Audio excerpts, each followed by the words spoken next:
Good evening. Good evening. First, I wanted to take a moment to thank Ms. Meredith for preparing the literacy presentation and providing a copy for publication on the BOE website in advance of this evening's presentation, so as to give the board and the public an opportunity to review and consider the developments that are being made with respect to literacy in our schools. So much of tonight's presentation highlighted important elements and steps in fostering the development of strong readers, and I hope this presentation is indicative of a move away from antiquated and damaging reading strategies that have long informed and infused classroom instruction. With that said, I remain curious about what I remain curious about is the implementation of these concepts. Have our teachers received training on these reading pillars? By whom and with what frequency? Do they truly understand what these pillars are, how they tie together, how to reach these pillars, and how to identify and assist children that do not readily grasp these concepts? Have our teachers received any training on transitioning away from antiquated and damaging reading strategies to scientifically proven and supported methods of reading instruction? I was happy to hear and learn about the conversation that has started with the reading of the Shifting the Balance. But I still remain particularly concerned with this, as the district's December 2021 response to my FOIL request indicated that the district continues to use Teachers College study in both reading and writing, and it's long been shown that these programs continue to include and guide students to use MSV to inform their decoding. Such tools have been proven to be inconsistent and detrimental to readers.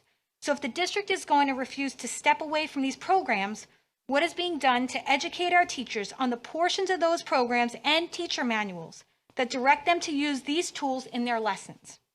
My understanding from other literacy experts is that in such instances, teacher training and education is needed to inform teachers why such strategies are antiquated and harmful, and educate them on proper alternatives and instruction to provide. One highly regarded program for such transitioning is LETTERS. Has the district considered investing in LETTERS training for its teachers? What type of ongoing training is made available to our teachers to keep them abreast of the scientific research of reading? Have our teachers and administrators received any training in learning disabilities that affect a child's ability to read? Not only so that they can understand why a child is struggling and how they can help them, but to also enable them to have empathy for the challenges those children face in a classroom. As a parent of 2 dyslexic children, I can attest to the fact that even knowing what my kids struggle with, participating in a dyslexia 4-day seminar entirely changed my perspective and understanding of not only what their disability might feel like, but how it has the ability to impact the way they engage in classroom activities, participate with their teachers, and problem solve.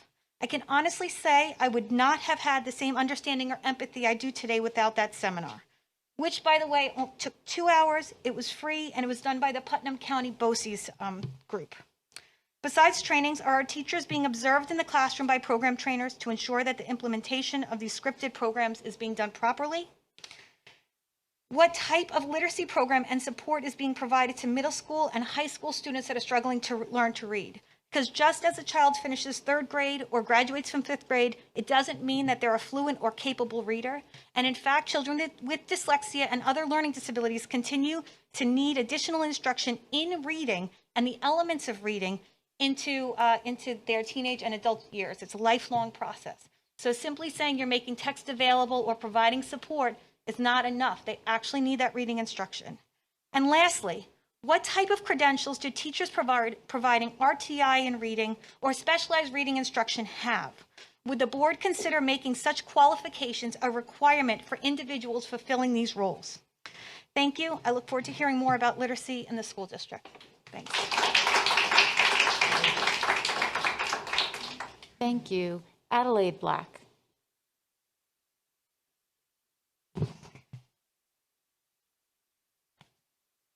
Hi, my name is Addie Black. I'm in 5th grade and I'm dyslexic. I've been attending Windward for 3 years. I am not here to make a fancy speech, but I want to ask you a few questions. Why am I here at Windward and not at KES? Why is it taking so long to respond to parents' concerns about reading? When are you going to make a change needing so that students like me can return to schools with my friends. Why am I being treated differently? Why, when dyslexia is so common? Thank you.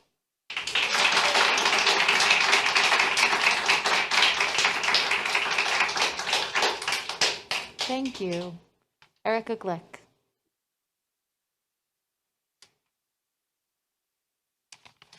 Good evening. I'm Erika Glick.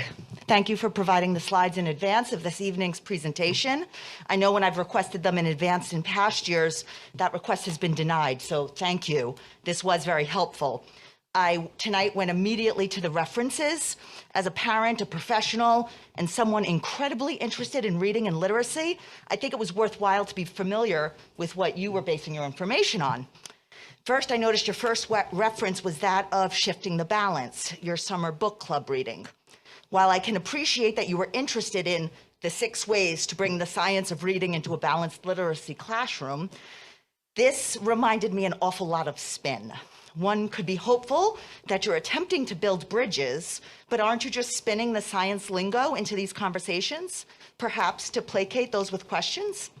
I'd like to know what research there is that this idea of blending poor methods with real science is better than real science. Why would one do that?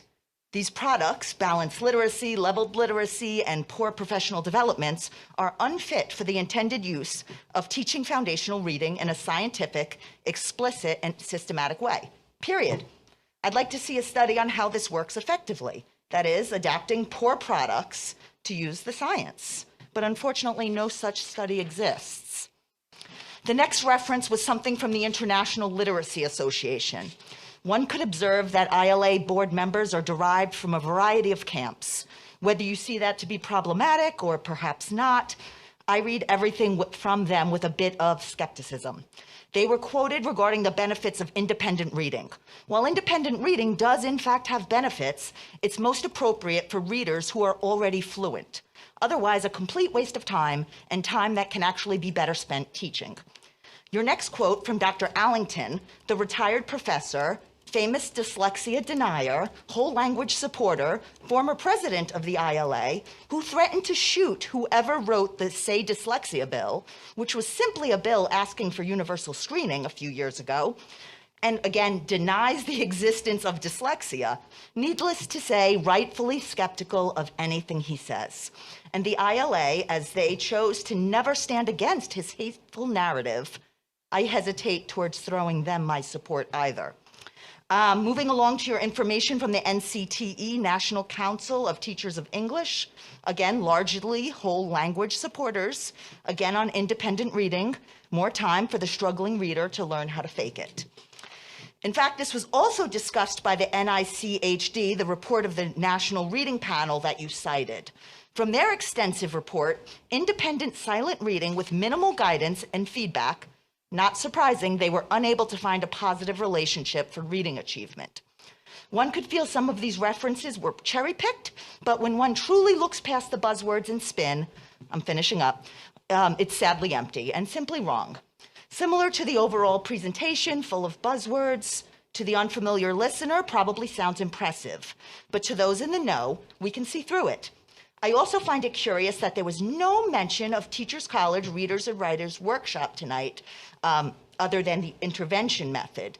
That's a rather large pink elephant in the classroom that we're not speaking about. Are we still using it? It would be wonderful if all stakeholders in Katona-Lewisboro could come together and share at the table, share their truths, listen together, non-judgmentally and collaboratively problem solve. If this table existed, I'd eagerly pull up a chair. But sadly, while we could be working together through a literacy committee, sharing all of our hard-earned knowledge, we continue to limit ourselves, our district, and ultimately our children. I again ask for a literacy committee. Let's do better for all of the children. Thank you.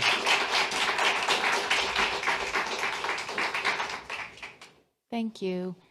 Jacqueline Klein Novak.